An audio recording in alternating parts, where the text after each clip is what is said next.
Good morning, everyone. Thank you for joining us here on Chai Time. I hope you all had a great weekend.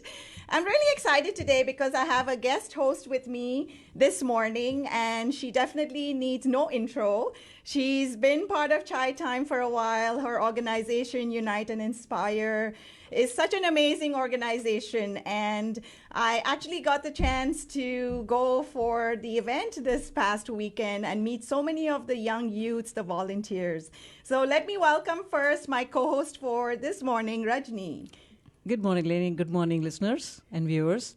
Yes, viewers too. So how are you doing, Rajni? How was your weekend? Busy. Doing great, and yes, busy, but very contented. So to see all those children like with happy faces and waiting to do more and excited to do more. So it's been a great weekend. Yes, and seeing all the seeing the results and seeing them so excited. Yes. From as young as 5-year-old, I think, was there. It was just amazing to see these little kids achieving so much at such a young age. Yes, so from 5 years to college age, like I think some 20-year-olds, they're also there in the event. But for them, it's exciting there to receive all those medals from our elected officials, Carol, and from the Cinco Ranch principal, James. Yes. It was fun. It was fantastic. Yeah. Right. All right. So today we celebrate Autism Awareness and Acceptance Month. With that said, I would like to begin the show with a quote. Autism is like a rainbow. It has a bright side and a darker side, but every shade is important and beautiful. Today we talk to Sanjukta Mukherji about her journey as a mother of a child with autism. Sanjukta is an author of a book titled Parenting Autism. The book offers clear advice and simple steps in nurturing a child with autism. So without further ado, let me welcome Sanjukta. Welcome, Sanjukta. Good morning. How are you? Good morning. Thank you, Lynn, for a wonderful introduction. Hi, Rajni. And hello to all the viewers for listening in, all the listeners for tuning in. Yes. So, Sanjukta, let me first dive right into the book. I got a chance to read it. For all of you who are watching us on Facebook Live, this is a book. It's called Parenting Autism. It's a really awesome book. I got to go through it, and it's your personal journey. So let's start with that, about your journey as a parent with an autistic child. Yes. So really, I fell into autism, as one would say. I did not know of that word till my son got diagnosed. I could hear, and as I have mentioned in the book, I could see some early signs. I just didn't know what to and how to define those things that I was seeing. When I heard the word autism, I knew that I had to educate myself in order to help him better, because how could I grope and feel confident that I'm providing the help for my son. I really say but I do want to say that I mean really my husband and I, because as a team we became a team, and that's where we started our journey together. And so he's now 20. My son is now 20. So this diagnosis came 17 years back. Much was different, I would say, 17 years back than what it is now. Awareness, acceptance, inclusion, a lot of words we are hearing, a lot of mainstreaming that we are wanting to do with autism. It's far out in the open and accepted, and people are looking forward, understanding what autism is, looking forward to work with autistic individuals, which is wonderful. Back then it wasn't all that much. We really had to understand how we would go forward in and we really didn't have a very clear roadmap ahead. Like, what exactly are we dealing with? What does it really mean? What is the prognosis? So over time, when I got myself educated, I completed a master's degree here in autism studies, curriculum and instruction, and a board certification in behavior analysis, because applied behavior analysis really is one of those evidence-based, I would say, strategies to help our kids learn the best. And so the book really collates my journey as a parent as also my professional side of it as a high school autism special education teacher, as a clinician, which is a behavior analyst, and right now working with the adults. Yeah, and in your book you have a lot of the quotes from Winnie the Pooh, from Dr. Seuss. It's really nice when I was reading the book. And actually, I wanted to share 2 paragraphs, which is the introduction from your book. And let me just share it with our listeners here. Sure. Every day and in so many ways, my son embodies virtues that are all but lost in this world. A person bound by structures and routines in a disciplined way, content and happy with the smallest things of life, simple and pure emotions, hardworking, honest, and true. He has no ill feelings towards others.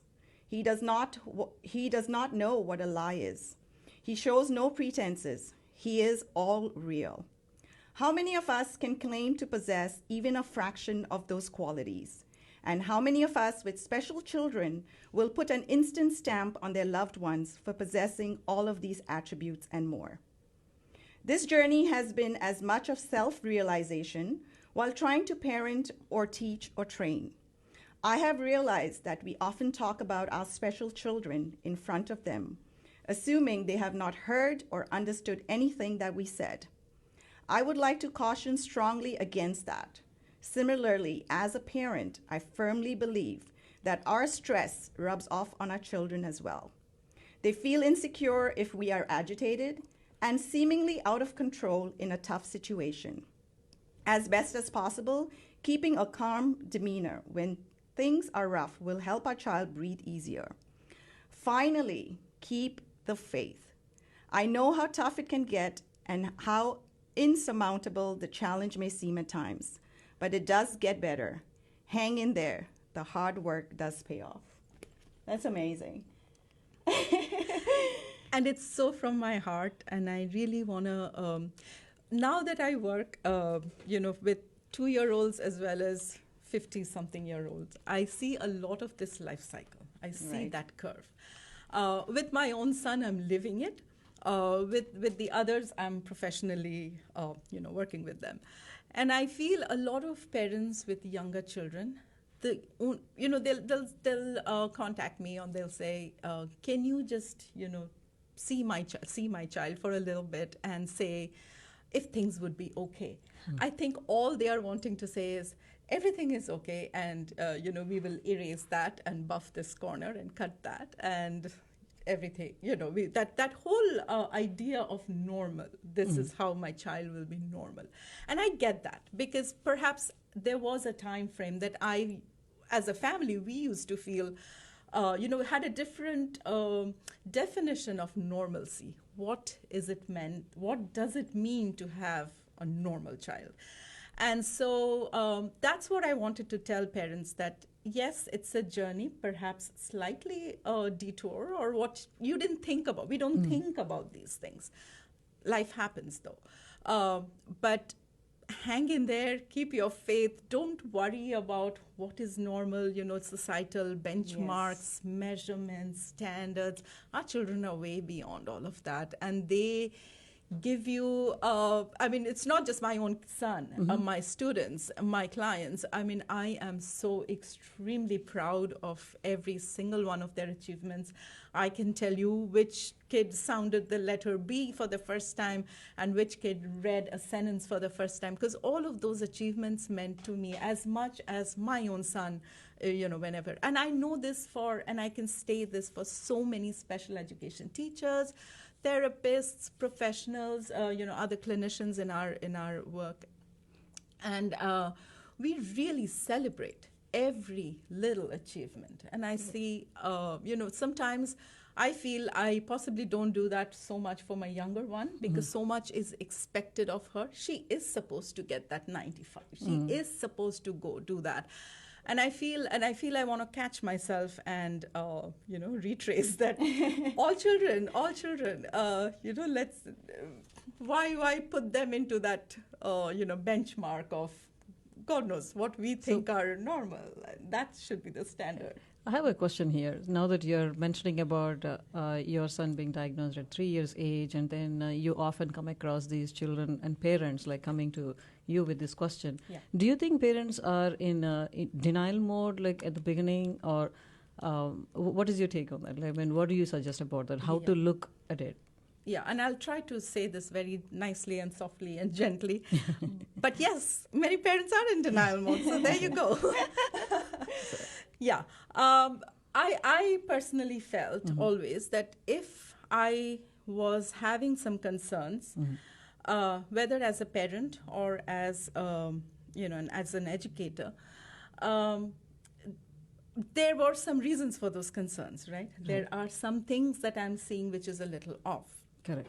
Okay, in order for me, what is my goal? My goal is not that people would not say anything to me.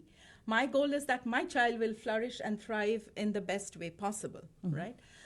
So then if I need to provide some supports now, however small they may be, however significant they may be, if I need to do that upfront so that I make that way, that path, a little more easier for everybody. Yes, correct.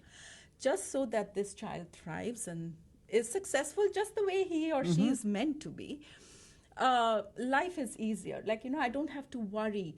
But I feel at least with certain cultures, maybe some parts come in value systems cultures, is that we don't want stigma. We don't want people to be talking about us. Correct. And that becomes more important than what does my child need. needs.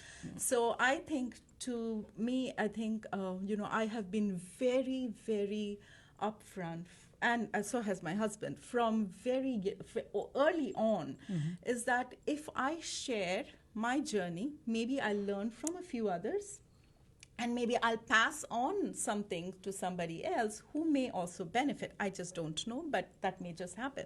Correct. And over the years, I have tried, as a family, we have tried that, we have taken our son everywhere. There have been difficulties in our friends' houses initially when he was younger, especially because he would get into their pantry, look for Oreo cookies. He would look into their refrigerators and freezers looking for ice creams. He would go into their bathrooms and take a lick of the toothpaste because that's what he loved to do. These are socially inappropriate situations, even with a smaller kid, right? Many of them have come and said, hey, your son is in my bathroom. And I'm like, so sorry, because he's figured out the master bathroom and he's in there. Smart. However, smart, right? Yeah. Problem solving. I need this, Yeah. I get it. Yeah, totally. Yeah. But you know what? I felt that my friends were very supportive. Here I have to talk, it's more friends than family. My friends were extremely supportive. They anticipated this would happen. Nice. And instead of locking their pantries and fridge, they said, hey, I have the ice cream for you. When you have finished your dinner, that's when I'm going to give it to you. And they would look at me, is that okay? Yeah, totally so. So they worked with me on that. It Great. never said, your kid can't get into my pantry or your kid can't go into my bathroom. So, we would want to make sure that didn't happen. But so I would hope that, because I don't think we were very, queasy about it. They were very comfortable and fine with us. I'm hoping that is the case. And I want to pass that on to the other parents also, that you are comfortable, other people will be relaxed and comfortable around you. You feel a little, what is going on? And then they don't know how best to react. They are wondering what. Right. So family-wise, friends-wise, we have had huge amount of support. And I definitely feel for the parents who want to kind of, say, oh, he's just naughty. Or somebody will say, oh, he's just, if your child needs help, it's for the child. Get the help. Correct. Yeah. Isn't that inspirational, Lynn? It what she is, says? definitely. And I'm glad that you brought that up because, like you said, with friends and family. With family, sometimes it's a lot, it's easier to talk to them. But with friends, you find it so exhausting sometimes because you feel like, oh, you got to keep explaining to them. But when you talk about it and you tell them the situation or you're open about it, that changes everything. Yeah. So then, you have that better understanding and they understand you better as well. The key word is open up. Yes. Being open about Being it and normal being about accepting it. Yes. Yeah, normal in terms of, sorry, I didn't mean to cut you off, but normal in terms of, these are my two kids. and they're awesome in their own ways. Correct. So how proud am I? Correct. So Sanjukta, did you like with early intervention? Did you is that like is it important when it's as for early intervention? Critically important. Critically important. And I would so. For us, we saw the early signs as early as 1.5. In fact, actually, after my younger one was born, I could see the difference between a neurotypical child and a neurodiverse child. Like, what were the signs that my son was showing when he was just a few months old, to how differently my baby daughter reacted when she was the same age. So, yes, I mean, I could tell then that, like the signs were there so early on. However, officially he got diagnosed at 3, and right away got into a program. Now, for us, and I want to be a little cautious while I'm saying this, we started with the school. We were in New Jersey at this point in time. Excellent school system. And the classroom was based on, it was an ABA-based classroom. So they were doing academics, but they were using ABA to teach academics. Okay. And that's pretty much the book, the way I have structured it, is that these are the strategies, ABA-based strategies, and this is just a little segue. So I never put my son in a clinic, ABA clinic, though I myself now work in ABA clinics. And I'll tell you the difference and why. We did have ABA therapy for him at home. One provider, which was a very well-recognized national chain, they worked with my son. However, I felt the focus of that therapy session was for the therapist to capture her data and make sure that the targets she had on paper were run, not making a connection with my son. And I felt, you have come here to teach this 4, 5, 6-year-old, whatever he was, and the focus should be building rapport with that child. How can you sit a 4-year-old down and say, here, now you learn this. This is a flashcard. What is this, right? Rather play with him and say, that's a ball. Here I'm blowing a bubble. Go pop the bubble down. That's a lot of language in natural, non-contrived way, right? As natural opportunity would create. So, for parents who are considering early intervention, we do have younger clients who are about 2.5 years of age.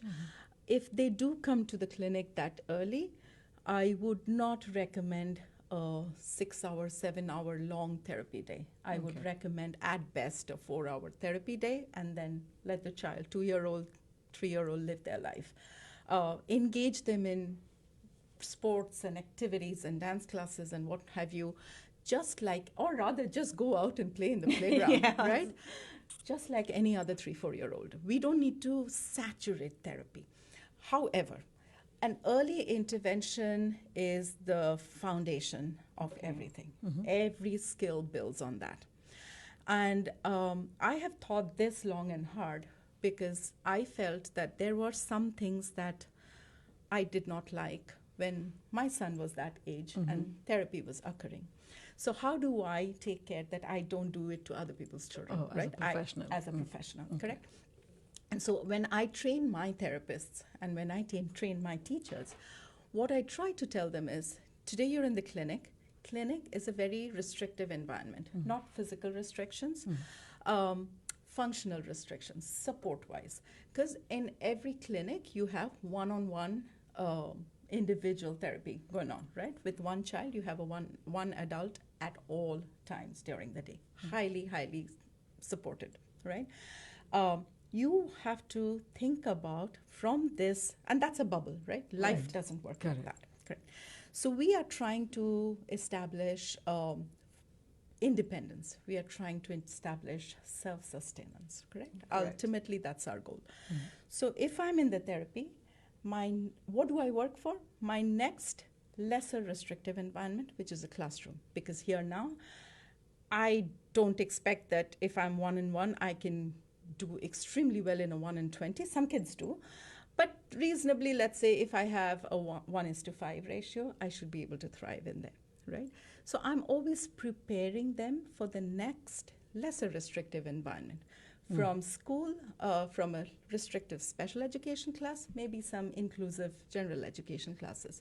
From high school to a college, from college to a workplace. The next setting is always a lesser restrictive setting. That way you have a slow build up to where you want to go. It's not sudden, oh, today you have to be, but you're getting there. But however, early intervention builds that foundation so we can build and layer on top of it. Awesome. So when you mentioned ABA, I know we have to go on our break pretty soon, but okay, so I wanted to actually even get you to explain what ABA is for our listeners. Many of them just know ABA, but we can just elaborate a little on ABA therapy as well. Absolutely. Okay. Applied behavior analysis is a evidence-based therapy. I said the behavioral, it's almost, many people say it's a behavior modification therapy. I'm going to try and change you to who you are not. But typically, the way the science is it is that I will be working on socially significant behaviors, which just means that if there is a behavior, which is like, let's say, aggression, harm to self, harm to others, something like, I tell the child, all done with iPad time, now you need to go and do, even to have dinner, but they want to continue on with their iPad. Okay, a non-preferred demand then evokes some kind of maladaptive behaviors, which are like aggression. Maybe I throw the iPad, maybe I get into screaming. So how do I give the tools to this child to express themselves in a more functional way? Can I have more time? I want this. Rather than getting into all this behavior. Sorry, I got to interrupt you a bit. We got to take a short commercial break, but when we get back, we will continue our conversation with Sanjukta. This is Chai Time on 99.5 FM. You're listening to the Chai Time Show on 99.5 FM. Welcome back to Chai Time on 99.5 FM. We are in conversation with our guest, Sanjukta Mukherji, who is a mom and author who wears multiple hats. So we are talking about autism. April is Autism Awareness Month. And we were also talking about her book called Parenting Autism. And I wanted to share something else, which is the 3 mantras. with our listeners. So the 3 mantras when you started your journey was work on your goals, leave everything else to God. Keep it simple. Normal is a myth. So how did that work for you? So I would say that those mantras were given to us by a wonderful developmental pediatrician there in New Jersey. And as young parents, suddenly with a diagnosis that we didn't know much about, we were very, if not outwardly, visibly upset, but we were just unsure, overwhelmed. And so he just said, in the Bhagavad Gita, there is this saying that you do your karam, which is you do your deeds, leave everything else to God. Let Him take care of you don't think about what the results or the outcomes always. You do what your deeds are. So what he said was to me was that one day when, y'all are looking back on your life, hopefully you will not have a chance to say, I wish I did it. Whatever you want to do, go ahead, get it done. So that was his thing about the Gita, how he paraphrased it for us. And keeping it simple, he said, people decorate their children's rooms and with a lot of stuff, visuals. And he said, just white walls. What's wrong with that? So, leave them. So don't overwhelm him visually. Right. And he said, in your mind, normalcy was, again, what we were talking about that previously was that standards and societal expectations. Your child is fabulous in his own way, and that's what you find. I think in the book, too, I have mentioned this whole journey about Italy and Sweden. Yes. And that really was, we came across that passage. I don't take credit for that at all. It was written by someone else. And I think the crux of that passage really helped us is that, you think, you start dreaming for your child, and whatever you say that, oh no, you're going to be your own person, we still have dreams. We still want to vicariously live through their, our dreams through them. But so, for us, it was a complete adjustment. And, today, I mean, a lot of autistic adults are able to say that we wouldn't change anything. We love who we are. And my son is not, he's non-speaking in terms of he does have an assistive device and he does talk through that, communicate through that. But I feel we have a very happy, young, content young man, and we are very proud parents. So there we are with those 3 mantras. That's really great, yes. Yeah, that's indeed very inspiring and also very informative what you just said now, like how you are keeping it simple and at the same time like very resourceful for him, like, how you're providing the resources and how you're enabling them to use the resources. Yes. So that's wonderful. Yeah. And, when I was reading this book, it has so many valuable nuggets in the book itself. And one of them is where you share the importance of play. And, I'd like you to talk about that, how important it is. Yeah, and I think I'm in a lot of these parent support groups and discussion groups and stuff. And a lot of parents say that the therapist came to my house, they're having in-home therapy, and all she did was play with my kid. And I said, fabulous. I mean, what else do you want, right? Because we kind of think that, therapy, so they have to be sitting in one place, and that's when I drill language or whatever I have to teach, right? But it doesn't work that way. I at least feel that through play or through natural activities, we can teach a lot more to our children than just sitting. And I'm not saying you should not sit down and do your work and studies and academics and all. Of course, those are very important things. But I'm saying there must also be some real downtime. There must be some free time for the child. There must be appropriate ways that the child himself knows how do I engage in a recreational or a leisure activity without always needing some adult supervision. Because it is overwhelming for the parents or the caregivers at home to be on a child 24/7, 365. It is really overwhelming.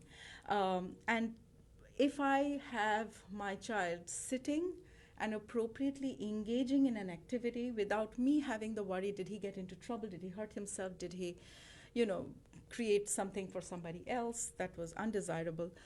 That's amazing. And this sounds so simple, but this is one of the hardest skills to teach our kids, because if you leave them to themselves, they might engage completely hours on end, but that could be just playing with water. So they have now drained your water for 2 hours straight. Yeah, and that happens to us a lot. So they might get into an activity which we call as a self-stimulatory activity, which really is very calming for them. That feel of water in his hands, he loves it, and it calms his body down in a way that nothing else can. However, we also have to shape that a little bit, that 2 hours of draining water is not okay. So play also, I think, generates a lot of communication, natural communication. Motor skills. Motor skills. Taking turns, sharing, demonstrating a good sportsmanship. If I lose a game, I don't have to create a tantrum. I don't have to throw anything. I just say, good game, and move on, right, next time. Waiting for a turn, because our kids don't like to wait. What if I change the rule of the game? Now I have to take something which I always knew to be a fact, but it's changed a little bit. Now I have to adapt. So I have to think differently. Yeah. So these are all very critical skills overall, generally. And these are things which are taught very easily through play. It's interesting that you're bringing this topic of play and and your explanation. There was a study in Northeastern University in the year 2011 and 2012, which was about engaging the children in play and developing the educational tools through that. Like Melissa and Doug toys, like how they're designed for motor skills and to develop that. In a similar way, like there was a study in that, which we were part of it too. Like we volunteered to do that when we were in Boston. So that study was precisely like for this goal, what Sanjukta just described, how to make use of the play for their social and emotional and physical skills. Right. Yeah.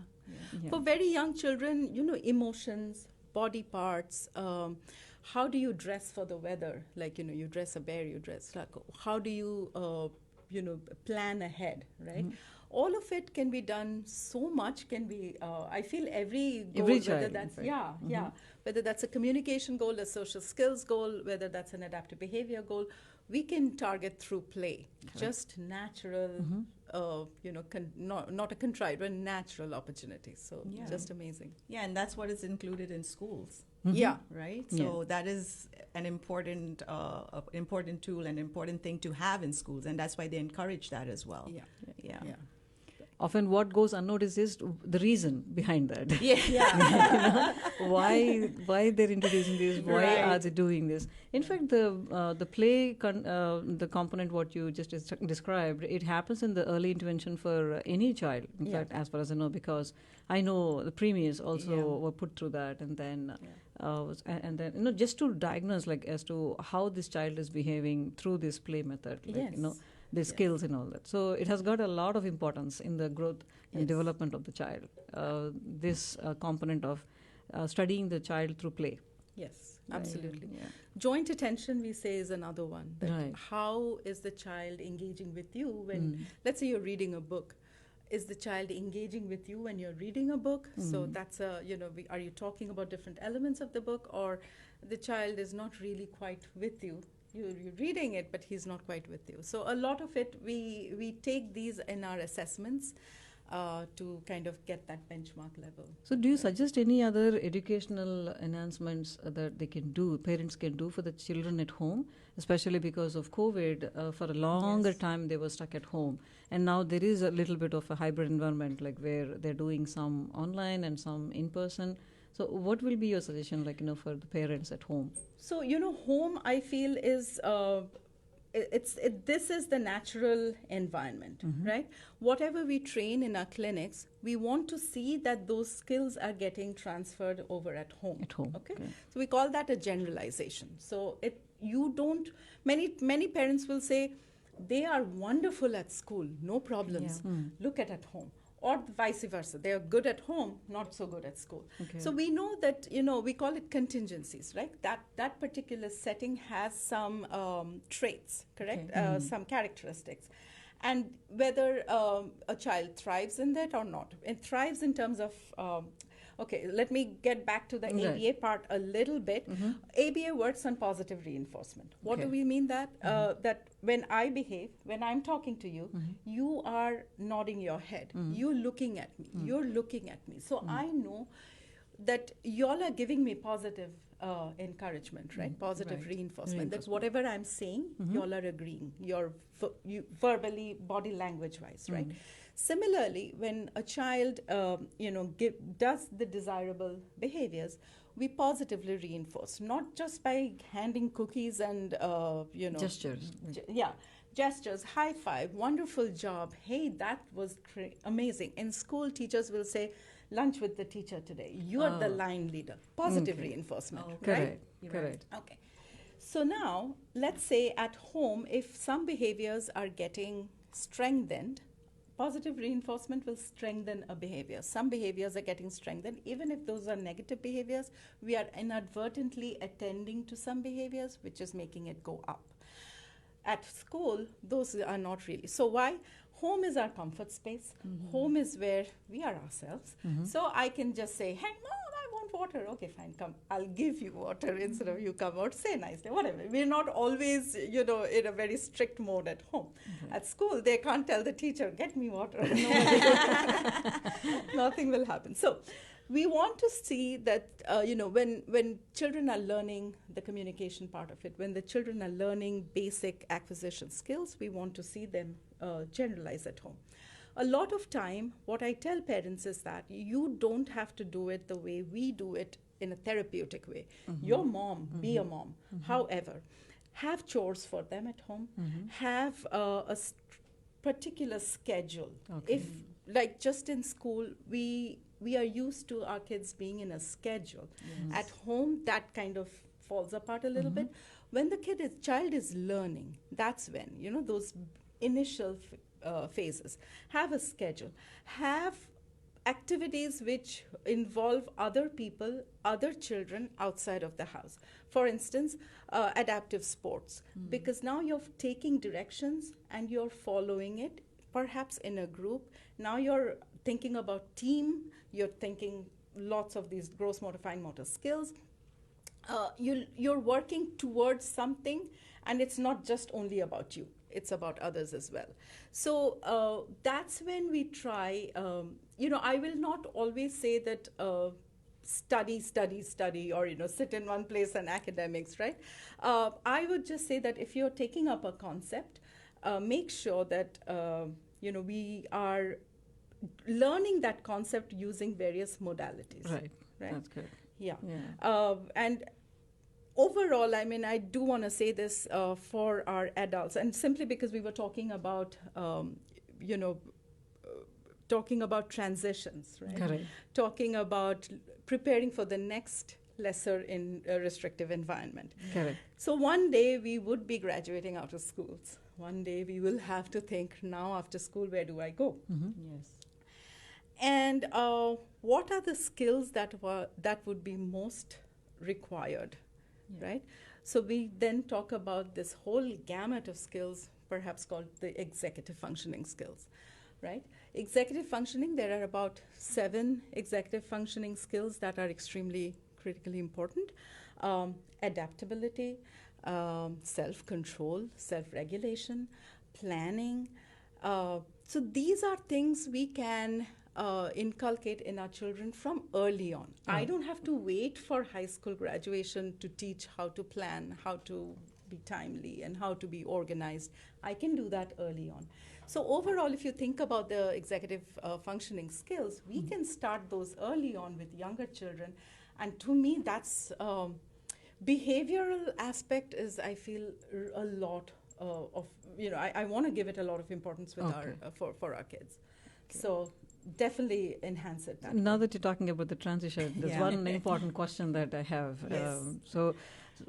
These children, they are given excellent support in the educational institutions and also in the clinics from professionals like you. But when they graduate from high school, there is a silence there. There is some what do you call an unknown zone for them. Yeah. They don't know what to do. They don't know where to go. They don't know what next. Yeah. So would you like to throw some light on that and suggest about it? And I'm there too. Yes. I don't know what's next. I think at some point we all are. But I'll try.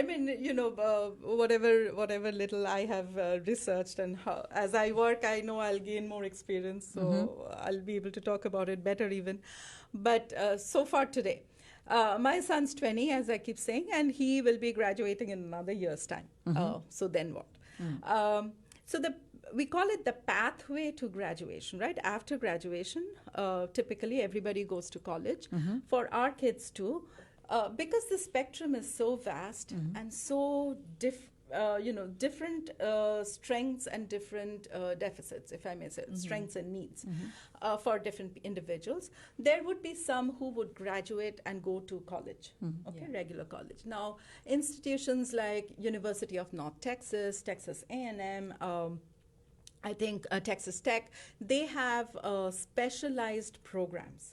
So I would encourage the parents to go into those programs, look through what are the eligibilities criteria. If they are, if they feel that their children match that criteria, then definitely college is an option.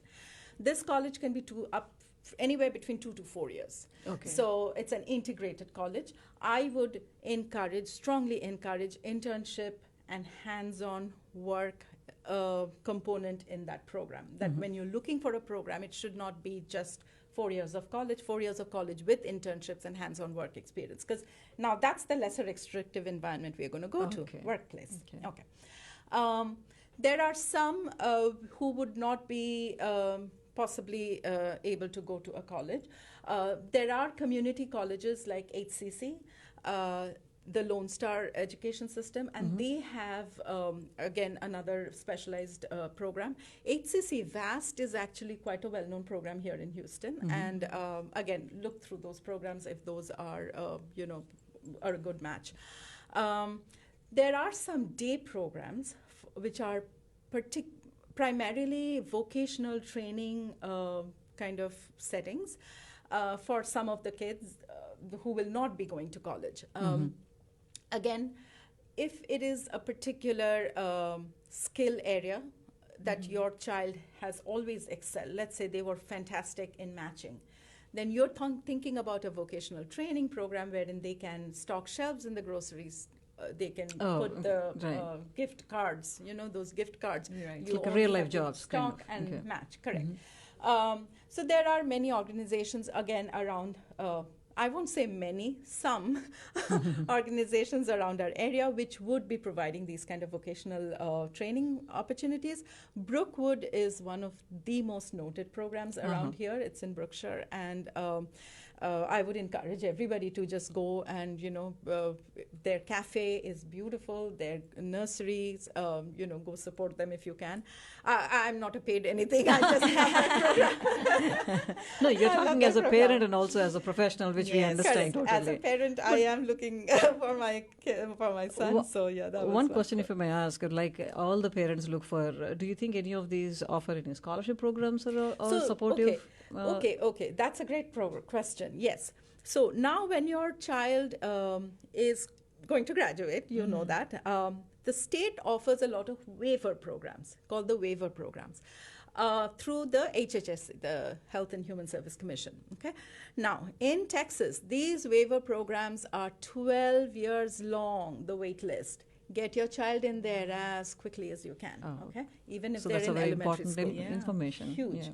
So many parents, they say, we don't know the prognosis. My child may never need these programs. Fantastic. We are with you and we are cheering for you. However, all it takes is a half an hour phone call to put your child in that list. All it takes is, again, another 5-minute phone call. We don't need the service. They're only too happy to hear that. And they'll just take you off. So if you don't need it, you don't need it. But then if you do, you don't have to wait for 10 years to get that service. You have it. Yeah. You already kind of go seamlessly in. Yeah. Some states, it's lesser, 9-10 months. Great for you all. But for us, that's what it is. So yes, a lot of these programs are funded by those waiver programs. Great. So the parents are not having to pay. I'm sure there are some scholarships, but that'll depend from that organization to organization, whatever they offer based on whatever criterion they have. Right. Yeah, that's wonderful. So from you to all our listeners, as a mom, what advice would you give to everyone today? I have only been talking and giving so much of advice. Just as a mom. Well, no, you know what I feel for every step of the way, as a mom, as a parent, the concerns kind of change, right? Concerns are different. So for people who have just gotten the diagnosis and are very anxious, because the anxiety and worry is the most at that point in time, I'd say breathe. Take some time out for self-care, for everybody actually. Take some time out for self-care. Keep yourself well so you can, serve your child better. And I really do mean that, is that, we are so stressed and we are so worried to get outcomes and goals achieved and to cross everything off our to-do list, all of us actually, that we forget that, we have a life to live. So do live your life. No problem living your life. Do things that you enjoy. Retail therapy, spa sessions. It's all good. It's all good. And when you're selecting schools, when you're selecting therapies, make sure that it's about your child. It's not about any other goal. It's about your child's future, your child's success, and thriving the way that child thrives the best. We don't have to benchmark against anything else. It's your child is his or her own benchmark. So for the school-going parents, yes, academics is very important, but also think about what are your longer-term goals. Talk to your child about what is their goal. Many times we decide for them because we feel they can't, but they can. They will be able to communicate in some form or the other. What is it that they want to do? It's their future. Let them be an active part of that decision-making process. Let's not constantly decide for them. And for the older ones, I tell myself, let go. It's all right. Your child is older. He will be able to manage. I do plan to send him for a residential summer camp this time. That's huge for me. And my husband said he would not move anywhere from those campgrounds. He's going to be sitting there. I said, fine. Just like any other dad. I said, fine, I'll go to Paris. Why not? Why not? Why not?